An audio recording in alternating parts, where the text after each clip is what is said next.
When are your neighbors going to wake up?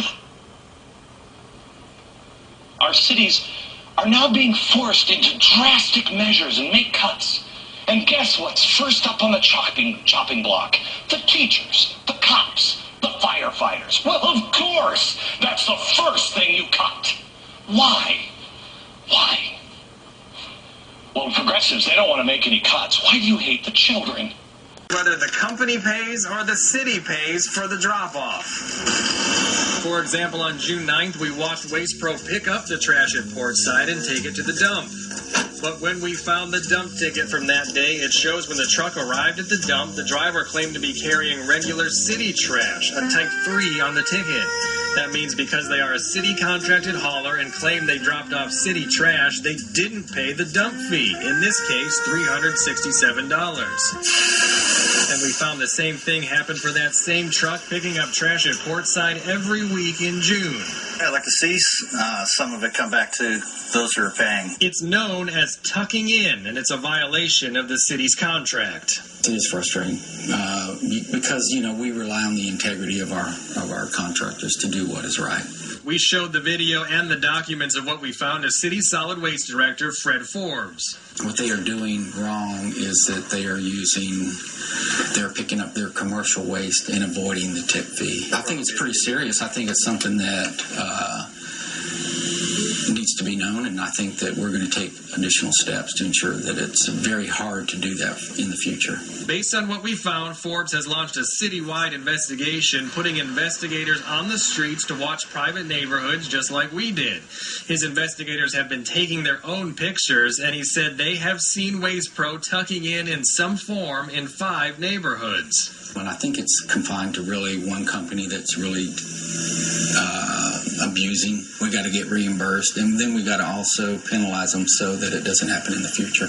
Just in the month, we sorted through dump tickets for just one neighborhood, Portside. The city lost out on $1,674 in dump fees. Add to that, the city is also paying for the garbage haulers' gas, even when in these cases the trucks were being used for other customers. We went to Waste Pro for an interview, but it would only give a written statement saying in part, we are also conducting training sessions with drivers and supervisors to ensure our policies and procedures are understood and carried out.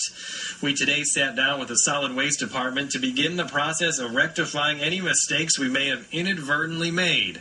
Forbes at Solid Waste says he has asked city auditors to begin to calculate how much Waste Pro owes, but right now he can't give an estimate. He says it will include reimbursement for dump fees and fuel and then fines on top of that. Plus, he hasn't ruled out taking away the city contract. Now, the Solid Waste Division didn't catch this happening before we did, but says it is making several changes, including random spot checks and audits. Great, that's a good thing. We'll keep you updated. The Peyton clown and some Kool-Aid for city organizers and a few other antics poking fun at City Council. It's all in good humor, but it's not. It could be pretty serious. People are having a hard time making the mortgage payment, finding a job, and we can't afford another tax increase. The mayor, John Peyton, says that if this tax increase does not pass, the city will have to cut $45 million more from a budget that has already been slashed. He said that would cut important city services, and he doesn't think it's possible. Reporting live downtown, Kristen Cosby, Action News. Warning. It is a crime. What city leaders are doing. Peyton Place warning. Mayor John Peyton is endangering people in Jacksonville. Be courageous. Stand against turning Jacksonville into a Peyton Place. He wants to cut fire and police protection, while we are wasting millions on Peyton's pet projects. In this economy, it is foolish to cut fire and police. City leaders are cutting fire and police protection, while wasting millions on Peyton's pet projects. Like they just gave away $4 million to the Jaguars football team. They repave roads with bricks and waste millions of dollars more. Please save our fire and police force, because we need them. Just watch the news. Call the City Council today, and tell them to keep our fire and police protection. The life you save could be your own. This Peyton Place warning brought to you by the Sanity Commission.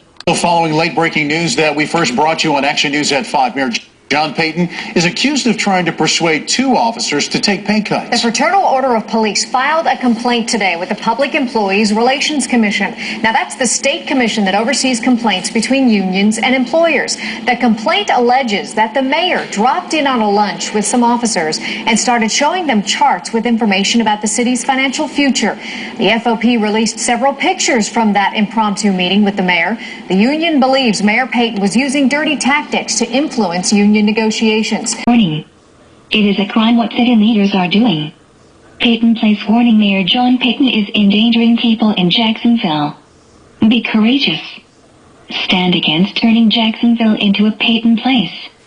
He wants to cut fire and police protection while we are wasting millions on Peyton's pet projects. In this economy, it is foolish to cut fire and police. City leaders are cutting fire and police protection while wasting millions on Peyton's pet projects. Like they just gave away $4 million to the Jaguars football team. They repave roads with bricks and waste millions of dollars more. Please save our fire and police force because we need them. Just watch the news. Call the city council today and tell them to keep our fire and police protection. The life you save could be your own. This Peyton Place warning brought to you by the Sanity Commission.